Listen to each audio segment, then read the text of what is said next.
ఇప్పటిదాకా నేను అదే పిచ్చిగా చేశాను. ఒక్కడన్నా నాతో మాట్లాడేంటి? సరే, నాకేదో సాయం చేసినా చెయ్యకపోయినా కనీసం ఒక ఆదరణకరమైన వాక్కు నాకు దొరకలేదేంటి అని నేను చేసినవన్నీ తలంచుకొని బాధపడ్డాను. తర్వాత నేను ఒక 25 నుంచి 30 మొక్కులు మొక్కున్నా. ఈ జుట్టు పెంచుకున్నా. నేను చెప్పిన ఈ సన్నివేశం జరిగేటప్పుడు ఈ జుట్టు పెంచుకున్నాను.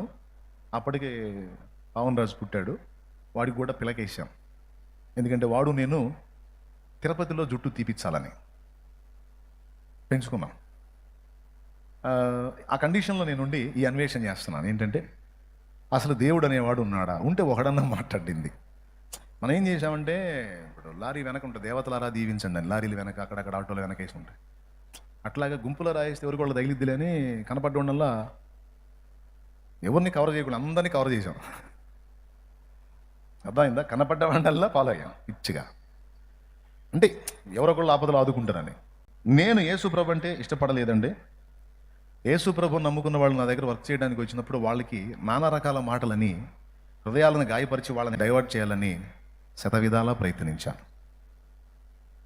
అలాంటి వాడిని నేను. ఆ రాత్రి నేను మొక్కినోళ్ళు కదా, అసలు దేవుడే లేడు. ఉంటే వానికి జాలి, దయ, కనికరం అనేది ఉంటుంది కదా. ఎవరైనా కావచ్చు, ఉన్నోడు ఎవడైనా ఉంటే నాకు కనబడవచ్చు కదా.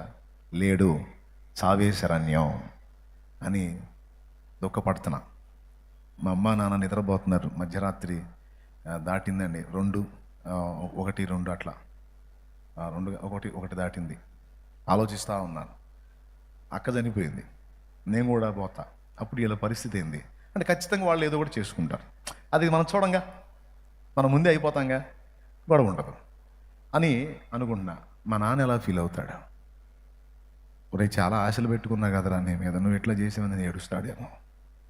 మా అమ్మ ఎలా ఏడ్చిద్దో, మిగిలిన వాళ్ళు ఎలా బాధపడతారో, నా భార్య ఎలా దుఃఖపడిద్దో, నా బిడ్డలు ఎలా ఫీల్ అవుతారో, ఇవన్నీ ఎవరికైనా ఉంటుంది కదండి. చావాలనుకుంటే ఈజీయా? ఎన్ని సెంటిమెంట్లు అన్నీ తెంచుకొని దూకాలి కదా. అన్నీ తలంపుల్లోకి వచ్చి కొంత దుఃఖపడి ఎట్లా సెంటిమెంట్ పెట్టుకుంటే సావలేం. మనసు బండ చేసుకోవాలి, రాయి చేసుకోవాలని మళ్ళీ మనసును కఠినపరుచుకొని